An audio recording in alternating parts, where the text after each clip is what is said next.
Hey guys, what's up? This is my bike check.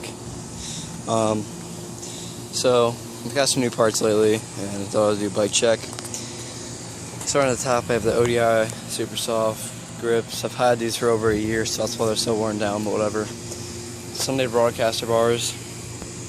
Shout out to the Sunday team, Jake Steele, all them, Aaron Ross. Cheap stem. That's oil slick, so it looks cool, but whatever.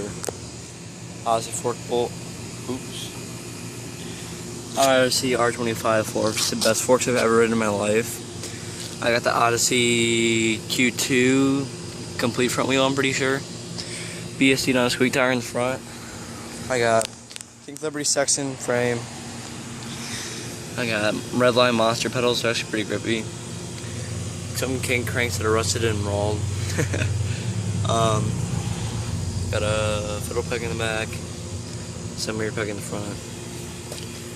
KMC chain, complete kink wheel, kink seat, boring stuff, but it's pretty dialed in. It's actually about dialed as most, but I got some stickers, Monster Energy and stuff like that. It's actually really dialed in right now. It feels good, I like it.